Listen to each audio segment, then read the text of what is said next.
When it comes to good governance, we did a lot this last term. Though some of the things I talk about probably aren't the sexiest topics, but they're important when you're talking about bylaws, policies, strategy. These are fundamental to good governance and how your council and your administration function. So one of the things we did ask our administration to look at and improve was the customer service experience. When residents are coming in and dealing with people at City Hall, we wanted them to have a good experience, and we did that. But then we needed to also look at other policies like our investment policy, our fiscal strategy, our asset management, our reserves, accumulated surplus. These are all fundamental policies that you should have in order to have really good governance. We also looked at council policies and bylaws and how we regularly review them. And we looked at proclamation policy. This is new. This is how we go about making proclamations in City Council. So we developed that as well. So a lot of these things, while they're not the most exciting things to talk about, are very important for City Council to do. And when you have these types of really good governance fundamentals, you have a really functioning and well-oiled City Council and administration.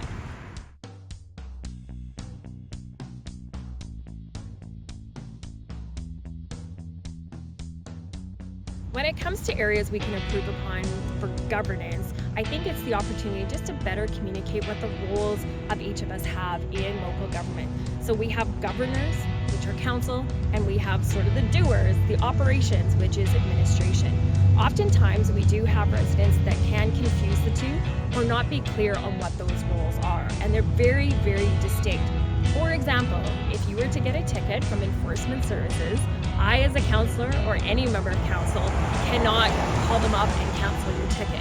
In fact, if we were to try and interfere in that, we would immediately lose our seat on council. But I think it's fair for us to say we have to better explain to residents what we do as councillors and what administrators do and how we work together.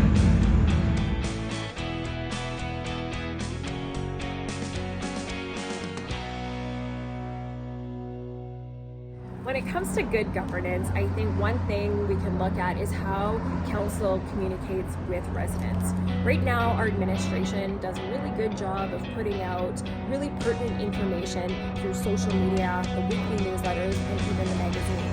And I know many of us on council, we do post on social media pretty regularly.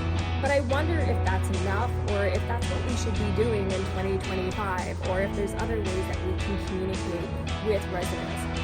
So the one thing that I've been pondering is whether or not I should start a podcast, and I can cover a number of topics, but I'd be curious to listen to a podcast. But some of the things we can cover are the basics. We can talk about the role of council versus the role of administration, but then how we work together. We could talk about what local government does for you, what provincial governments do for you, and what federal governments do for you, and how we advocate between all three. But then we could talk about topics that are really relevant to residents here in Spruce Grove. We could talk about your budget. We can talk about tax bills. We could talk about the major projects going on around the city, our priorities.